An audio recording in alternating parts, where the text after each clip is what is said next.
chegou a hora de ouvirmos a Palavra de Deus. Momento da Palavra. Momento da Palavra. Com o pastor Fabrício Scano. Eis que estarei convosco todos os dias. É o que Jesus nos diz lá em Mateus capítulo 28, versículo de número 20.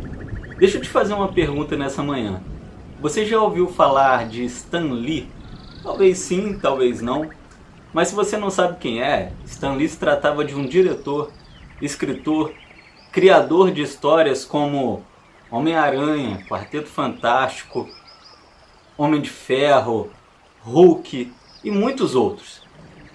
Você talvez nunca tenha o visto, mas ele sempre estava lá nas suas histórias.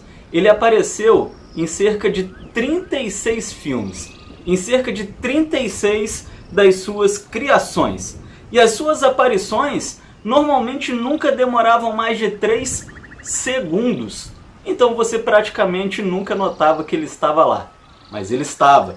Às vezes ele era o cara dos correios, às vezes ele era apenas alguém andando na rua, às vezes ele era simplesmente alguém lendo um jornal na praça, ou alguém dentro de um táxi que passava na rua, alguém sentado na cadeira do metrô, dentro de um dos vagões, e você não notava, apesar que ele estava sempre ali, quase imperceptível.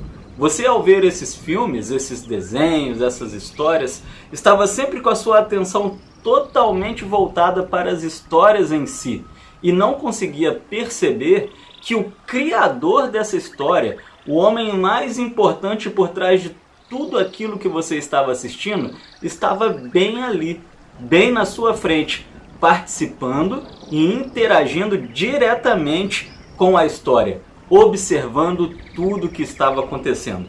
E normalmente, Stan Lee ele aparecia ou gostava de aparecer quando as circunstâncias não estavam muito boas, quando algum apocalipse estava chegando, quando as coisas estavam difíceis, no meio da guerra, no meio das explosões e dos problemas. Mas ele estava sempre lá, normalmente calmo e sereno, apenas observando e interagindo.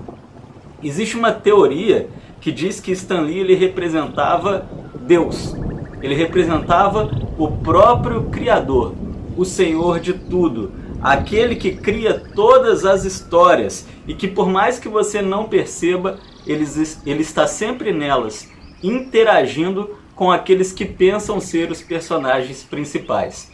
No caso, ele representa o nosso Deus interagindo conosco, na nossa própria história.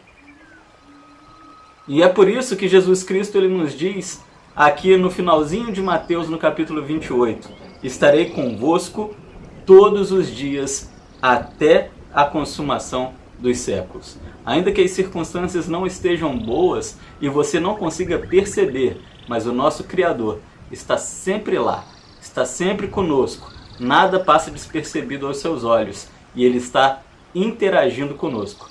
Creia nisso, tenha um dia muito abençoado, em nome de Jesus. Momento da Palavra.